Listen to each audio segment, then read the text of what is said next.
एक बात आपको यह समझ होनी चाहिए कि हमारे जीने का जो माप है, स्टैंडर्ड है, वो परमेश्वर का वचन है। यह वचन आपकी लाइफ पर, मेरी लाइफ पर, हमारी सेवकाइयों के ऊपर लागू होता है। और परमेश्वर ने कहा, मैं इसकी ट्रांसलेशन आपके साथ शेयर करूंगा। यदि कोई पुरुष अध्यक्ष बनना चाहे, वो एक महत्वपूर्ण काम की इच्छा रखता है, फिर भी यह आवश्यक है कि ऐसे लोग इस इच्छा की पुष्टि परमेश्वर के वचन और कलीसिया के द्वारा कर लें, क्योंकि परमेश्वर ने कलीसिया के लिए कुछ विशेष प्रतिबंध निश्चित किए हैं।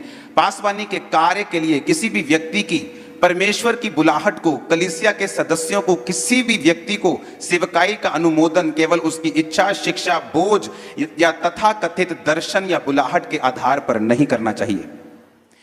कलीसिया को आज उन अपेक्षाओं को कम करने का कोई अधिकार नहीं है जो परमेश्वर ने पवित्र आत्मा के द्वारा स्थापित की हैं। ये अबाधित रूप से सुनिश्चित की गई परिपूर्णता हैं जिनका परमेश्वर के नाम, उसके राज्य और अध्यक्ष के उच्च पद की विश्वसनीयता के लिए पालन करना आवश्यक है। जीसस ने कहा कि जो अध्यक्ष बनना चाहता है, पास्टर बनना चाहता है, सिर्फ इस कारण कि उसको दर्शन आया है, या इस कारण कि वो हील कर सकता है, इस कारण कि वरदान उसकी लाइफ में काम करते हैं, ये एक पास्टर होने की योग्यताएं नहीं है। परमेश्वर ने कहा कि वो लोग जिनको ये मापदंड दिए गए हैं सेवकाई करने के लिए, कि अगर वो अध्यक्ष बनना चाहता है तो उसमें परमेश्वर ने मापदंड दिया कि एक अध्यक्ष, एक पास्टर निर्दोष, एक पत्नी का पति, संयमी, सुशील, सभ्य, अतिथि सत्कार करने वाला, सिखाने में निपुण, मारपीट ना करने वाला हो, पियक्कड़ ना हो, कोमल हो, झगड़ालू ना हो, धन का लोभी ना हो। परमेश्वर ने कहा अगर कोई व्यक्ति जिसके पास आत्मिक वरदान है, ये मापदंड नहीं है कि वो उठकर सेवा कर सकता है। अगर तुम्हें सेवा करनी है, परमेश्वर ने कहा, तो जो मापदंड बाइबल बताती है, हमें वो मापदंड अपनी लाइफ में अपनाने हैं। अगर आप परमेश्वर की इच्छा से सेवा करेंगे, वो सेवा को कोई भी गिरा नहीं पाएगा। वो सेवा हमेशा ग्रो करेगी और हमेशा आगे बढ़ेगी और बहुतों की बेदारी का वो कारण होगी। सिर्फ हीलिंग करने से, प्रोफेटिक वर्ड देने से परमेश्वर ने कहा वो व्यक्ति काबिल नहीं बन जाता कि वो अध्यक्ष बन सकता है, यानी पासवानी कर सकता है, अगुवाई कर सकता है, लोगों का रखवाला बन सकता है। परमेश्वर ने बाइबल में स्टैंडर्ड फिक्स किए हैं, हम उस स्टैंडर्ड को तोड़ नहीं सकते। वचन कहता है कि जो कोई व्यक्ति इस पद पर रहकर अपनी पत्नी के साथ फेथफुल नहीं रहता, तो उसे यह पद पे रहने का कोई भी अधिकार नहीं है। लेकिन आज एक पास्टर की एक घर वाली और दो बाहर वाली, उसे ले हैंड के पैसे लेने में कोई शर्म नहीं है,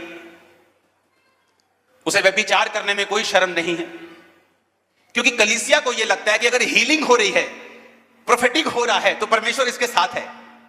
बाइबल कहती है कि परमेश्वर ने एक नबी को रोका कि कहां जा रहा है, कहता तेरे लोगों को श्राप देने के लिए मुझे कुछ रिश्वत मिली है। परमेश्वर ने कहा मत जा। लोग आए कहते प्रॉफिट प्रॉफिट, हमें वर्ड चाहिए, हमारे साथ आ जा। वो चलने लगा क्योंकि वो एक लालची प्रॉफिट था।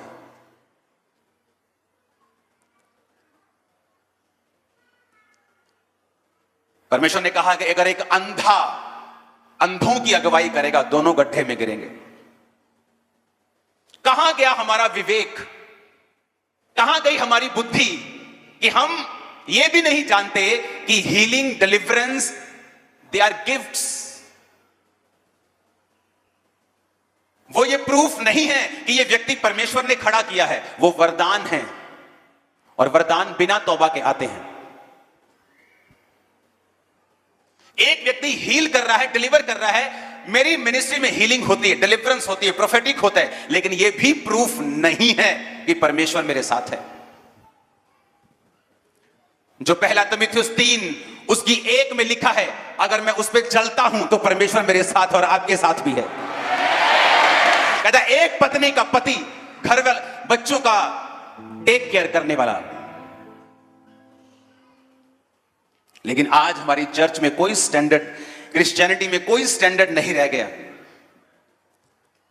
चर्चिस में नाच गाने होते हैं, फिल्मी गाने लगा के मैरिजेस की जाती हैं, शराब चलती है, क्योंकि हमें परमेश्वर के वचन का कोई भी भय नहीं है। हम सोचते हैं कि मैं ब्लेस हूं, I have car, I have house, तो परमेश्वर मेरे साथ है। अभी तो मैंने कार ली है, अभी तो मैंने घर लिया है, तो परमेश्वर मेरे साथ है।